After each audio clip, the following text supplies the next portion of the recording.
આજે ભાવનગરનું હીરા ઉદ્યોગ સજ્જડ બંધ રહેશે, જ્યાં ભાવનગરમાં આવેલા માધવરત્ન કોમ્પ્લેક્સમાં ચાલતા હીરા ઉદ્યોગની ઓફિસો અને મનપાએ ફાયર સેફટીને લઈને કાર્યવાહી કરી હતી, જેમાં ઓફિસો ખુલ્લી રાખવા મનપાના કર્મચારીઓએ લાંચ માંગી હોવાનો આક્ષેપ હીરા ઉદ્યોગના વેપારીઓએ કર્યો હતો, જેને લઈને ગઈકાલે મોટી સંખ્યામાં હીરાના ઉદ્યોગ સાથે સંકળાયેલા લોકોએ જિલ્લા કલેક્ટર અને કમિશનરને આવેદનપત્ર આપ્યું હતું।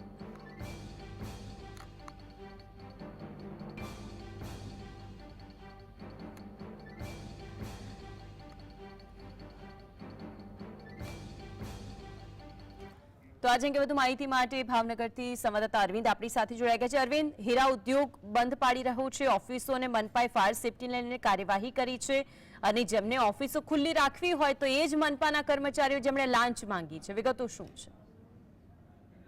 ચોક્કસથી જે પ્રમાણે 2 દિવસ પહેલા ભાવનગર મહાનગરપાલિકા ફાયર વિભાગની ટીમ દ્વારા જે માધવરત્ન બિલ્ડિંગ છે ત્યાં ફાયર સેફટી મુદ્દે કાર્યવાહી કરી હતી। આ કાર્યવાહી દરમિયાન ડાયમંડ એસોસિએશનના પ્રમુખ સહિતના કેટલાક વેપારીઓ ઘટના સ્થળે પહોંચ્યા હતા અને જે મામલો હતો જે તે સમયે થાળે પડ્યો હતો, પરંતુ બીજા દિવસે ડાયમંડ એસોસિએશનના પ્રમુખને ખબર પડે છે કે તેમના અને અન્ય વેપારીઓ સામે ફરજમાં રોકાવટની મહાનગરપાલિકા દ્વારા ફરિયાદ દાખલ કરવામાં આવી છે, જેને લઈને ખૂબ જ રોષ ફાટી નીકળ્યો છે।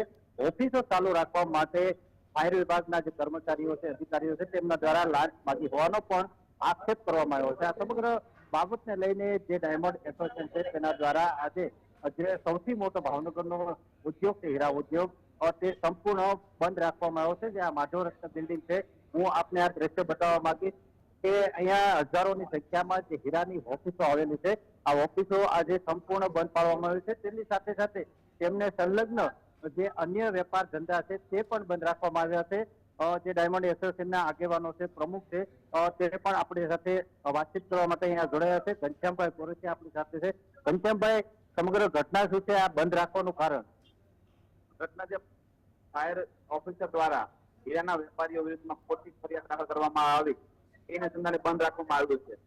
ફાયર ઓફિસરની ખોટી ફરિયાદનું કારણ એવું છે, ખોટી ફરિયાદ એટલા માટે કહું છું કે ભાઈ જે જયારે ફરિયાદમાં જે સમય અને સ્થળ લખ્યો છે,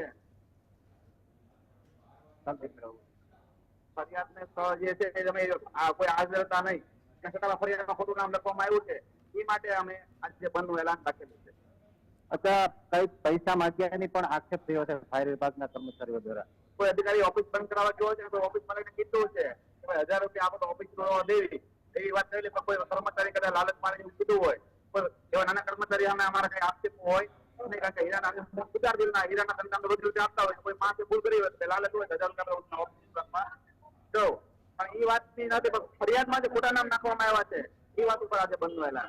ઘનશ્યામભાઈ, ફાયર સેફટી મુદ્દે તેથી જે સીલ મારવામાં આવ્યા ત્યારબાદ તમારા દ્વારા કોઈ બાંહેધરી આપવામાં આવેલી?